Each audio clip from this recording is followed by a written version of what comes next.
can't touch this.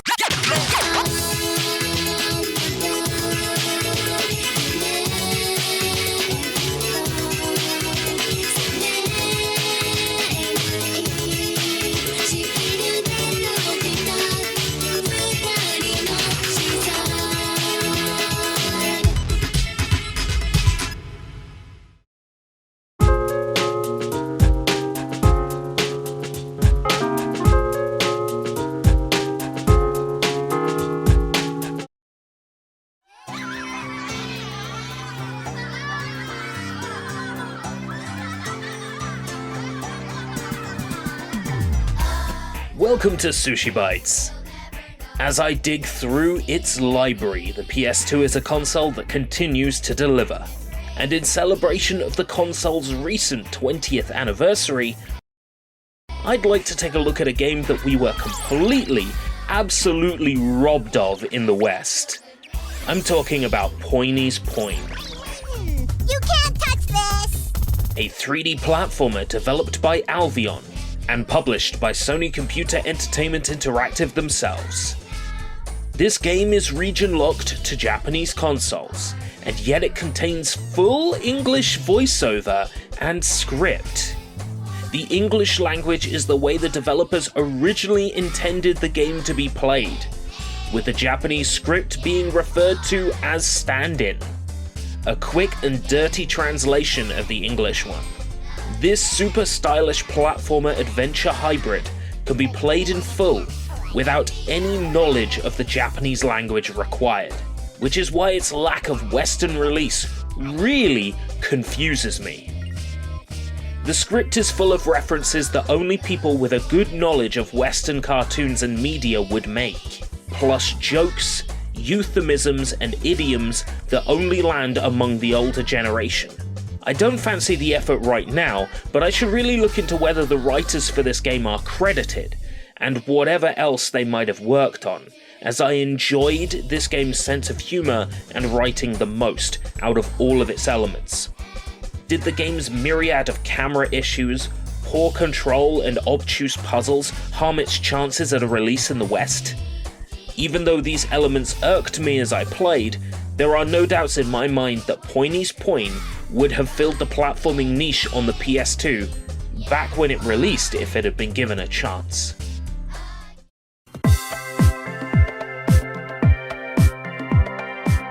You play as Poinie, a young boy who has managed to get separated from his mother after being distracted by a television screen in a local store window. While searching for his mother, he bumps into a girl named Lilin, who is being chased by a group of bad guys. Poinie and Lilin fall into a sewer, and the only way out is for Poinie to use his newly obtained Poin mixing powers. This is the game's puzzle element. These are Poins.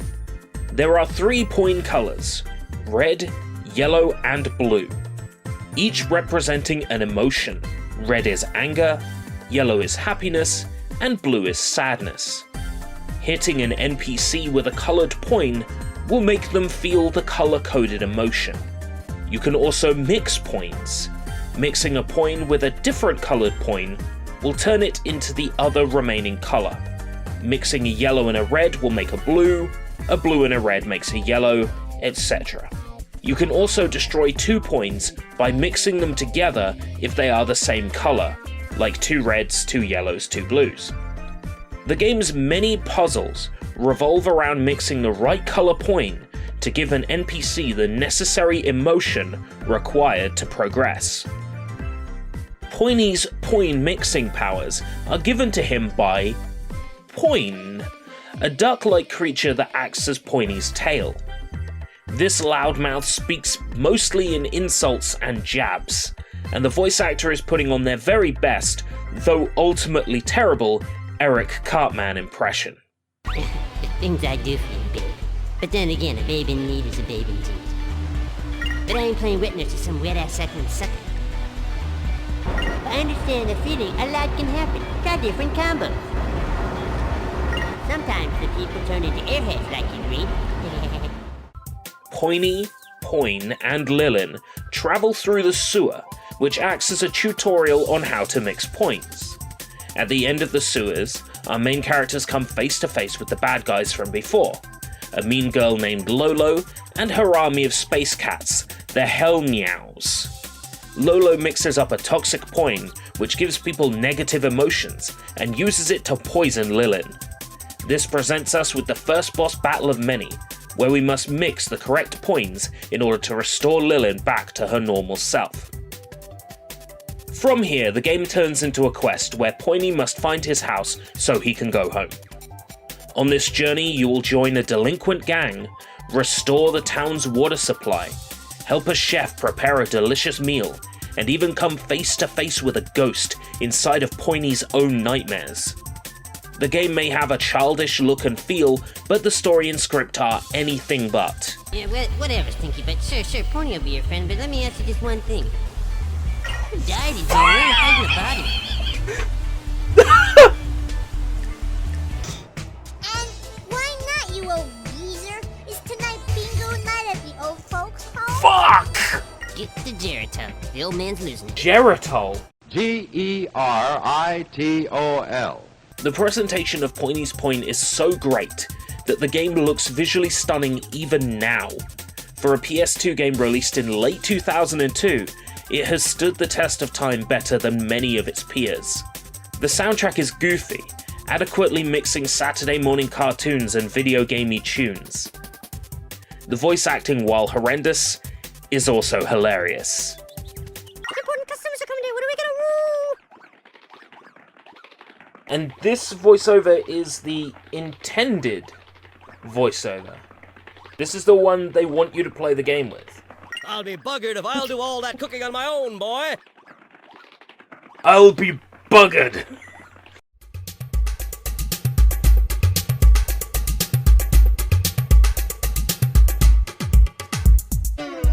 I was worried I was going into this game expecting too much, and yet it continued to deliver upon itself constantly. So I know what you're thinking. I'd like to get myself a copy of this game. You want a copy of Poinie's Poin? Sure. How much money do you have? Right now, grabbing a copy of this game will set you back over $100, regardless of condition. I'd like for Sony to do as they did with Okage, and release these harder to find and expensive games digitally on their consoles, such as the PlayStation 4.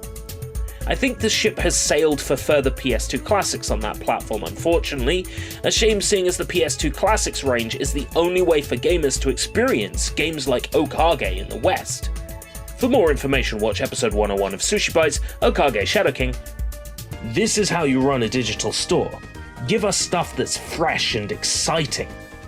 Unlike Nintendo, who keeps giving us Ice Climber. My only hope is that as the 20th anniversary of this game comes in 2 years' time, that hopefully Sony will do something with the property then. Even a re-release on modern systems with trophies, high-definition graphics and improved controls would be enough. Though if Sony would rather I emulate this hard-to-find game on my PC and don't pay them a penny, I'm fine either way. Of course, I'd like to buy this game on a modern system if given the opportunity. It definitely deserves a second lease on life. That's part of the reason why I'm doing this video to begin with. Poinie's Poin is weird, downright absurd, and totally unsure of what it is. That's probably why I enjoyed playing through it as much as I did. While I don't outwardly condone piracy, I will say that if you happen to accidentally download a copy of Poinie's Poin, you can do much worse than playing it. This has been Sushi Bites. Yippee-yo! You can't touch this! Yippee-yo! You can't touch this! You can't touch this! Japan only. With full English voiceover and message. Japan only. If you feel weak and run down, check with your doctor. But remember, your weak run-down condition may come from a lack of certain essential vitamins. Geritol. Be sure you get what you ask for. Geritol. Geritol. Geritol. Geritol.